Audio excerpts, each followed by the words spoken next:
You know, I always like to get cheap things because I want to try them out, and usually it doesn't end that good. But today, I'm very confident it does. Today, we're looking at the Yongnuo 50mm f1.8, the Nikon version.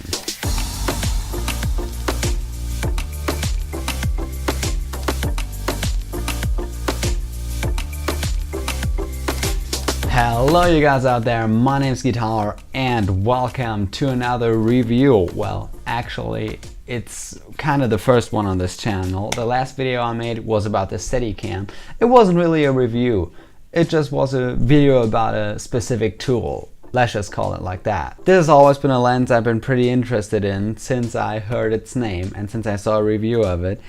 And while it is available for Nikon and Canon, it looks quite different than the Canon version because they tried to replicate the design of the Nikon version. And to be honest, it's quite good. It does look pretty similar to Nikon. Obviously, it doesn't have the gold printing on it and that kind of stuff, but who needs that? And actually, there's something pretty interesting because you saw the title. This lens is better with the Nikon mount. And I can say that without even having mounted it on my Nikon camera yet. By the way, I'm using a D3300, which was quite popular when it came out for video because it has a microphone jack and continuous autofocus, which the Canon cameras of this class don't even have. I've seen a comparison of this lens and the Nikon 50mm f1.8G, so the more modern version. Now, that comparison was in German, unfortunately. I can link to that, but you won't understand everything of that because, yeah, it's in German. The guy said that it's basically the same design as the Nikon version. And here's where it gets interesting. It not only has the same cosmetics, but it also has the same 7 aperture blades as the Nikon. The Canon version of this lens, the Yongnuo lens however, has only 5 aperture blades. So the Canon version is a little bit better, or is it? Well, no. The Canon version of this lens, when people have tested it, was always a little bit soft. It wasn't quite in focus and often people had to micro adjust it. And there's a reason for that, because the lens was designed after the Nikon version, not the Canon version, and Canon cameras have a different flange distance than the Nikon cameras, so it's no wonder that it's out of focus. So I think now it's obvious why this lens is way better with Nikon cameras than with Canon cameras. So let's test it out a little bit more.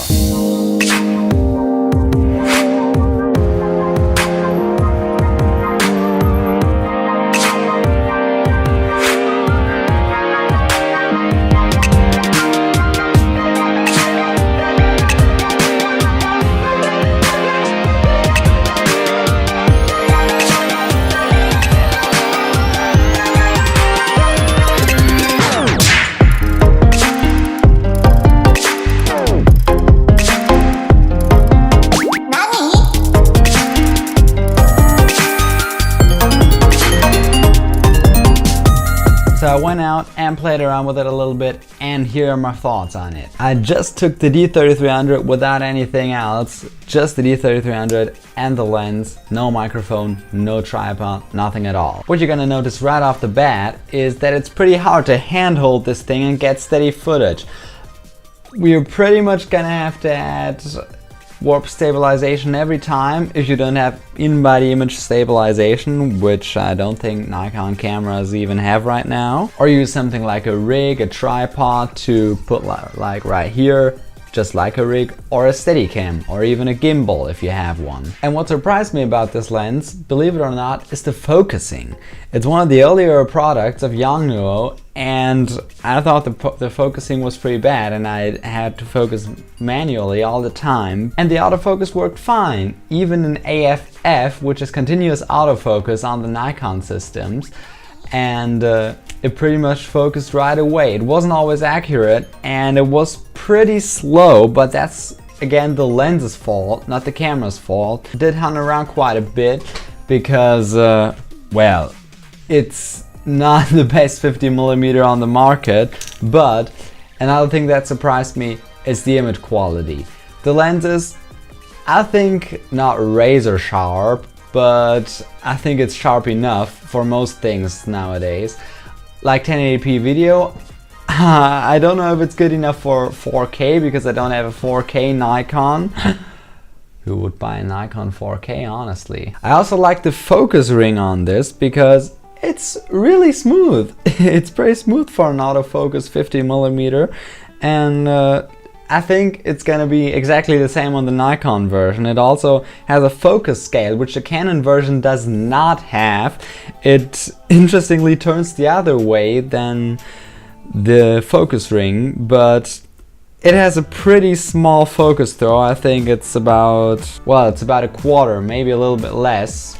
That's fine for an autofocus lens, but it makes it pretty hard to focus manually. You can see that I've missed some shots because I misfocused and had to refocus everything, so it didn't turn out quite like I thought. But if you have the time to refocus or to redo your focus pull, it's gonna be alright. And something that I didn't quite like about this lens is the bokeh.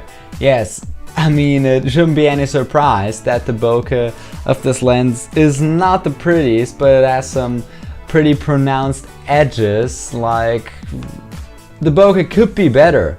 It could be better, and I think it's a little bit better on the Nikon version, but honestly, with a lens this cheap, do you even care about the bokeh? I mean, it was like 75 bucks. Do you expect like super smooth bokeh where you can see basically no bokeh balls at all? Like with the Sony 100? I think it's still alright to shoot with this lens, and if you want bokeh on your D3300 and don't have that much money to spend on this lens, this is worth it. This is the way to go. This is the lens to get, because the Nikon lens is 200 bucks. This is just 75 bucks, and I think this is way more worth it than the Nikon version. So now let's do a final sharpness test. So I took the first picture at an f1.8.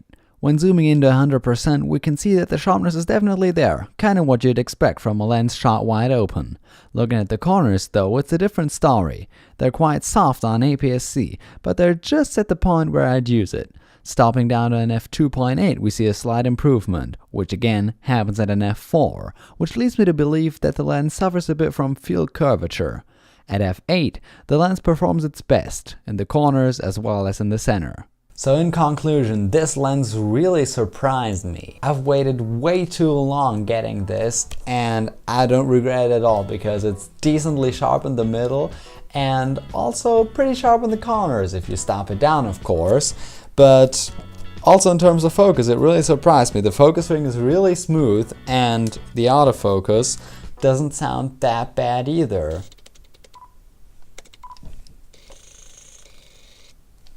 You see it? Doesn't sound bad. I think this lens is way more worth it if you have a Nikon camera like the D3300, which I know not a lot of people have it right now, but some people still do. And I think if you're shooting on this camera or any other Nikon DX cameras, I think it's worth it. I don't know if it's worth it that much on full frame, but on APS-C it definitely is. One thing I have to say is that I've tested this lens on a Steadicam, and the focus element moved a little bit too much for the Steadicam to stay balanced all the time, so it unbalanced every time I focused and I had to rebalance it, which was really frustrating. So I would avoid this lens for Steadicam use, but this thing's great. I think I can 100%ly recommend this. What is 100%ly? You get it, don't you? I'll link to it in the video description. This thing was just like 75 bucks. That's it.